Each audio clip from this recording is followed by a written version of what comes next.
The account in Genesis that human beings were created in the image of God has been a tantalizing idea for millennia, and we struggle to understand exactly what that means.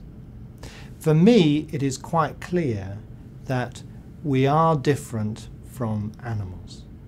We are animals, we have the bodies of animals, but what is unique to us is creativity, rationality, morality, and the ability to experience God and to contain that within an organized and structured religion. Where did this religious impulse spring from in the evolution of animals to humans?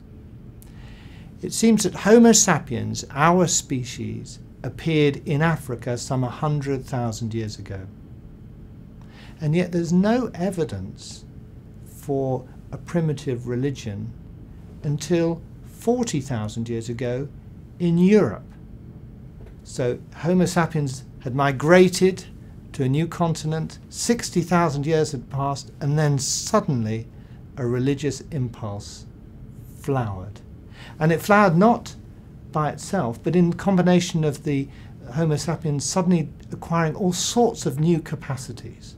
For the first time, it seems, a human, one of our ancestors, reached out and on the surface of a cave painted a picture of a symbol of a half animal, half human, something supernatural, something that was intended to convey something other than just where there's food to be found, where there's hunting grounds.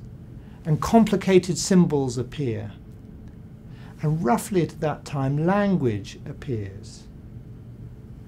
This creativity, and at the same time, complex patterns of burial, with people burying their family members with items of food, of ornaments, as though they knew or believed that there was another life to come.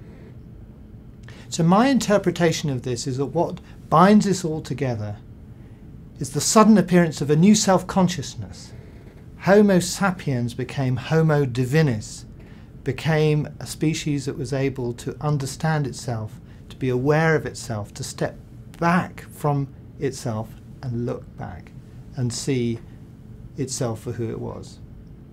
So this new self-awareness allowed symbols to develop, allowed language to flower, allowed creativity to flower.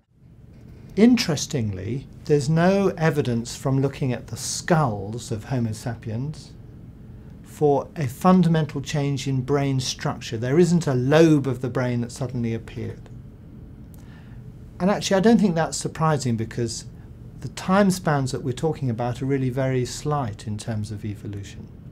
Now I think what happened is that the brain suddenly acquired new complexity. Just as the potter could create from clay a vase or a complicated ornament or a lump of clay, so now what we have is the brain, structurally and materially the same, acquiring new complexity in terms of its connectivity and in terms of the way in which it worked within itself.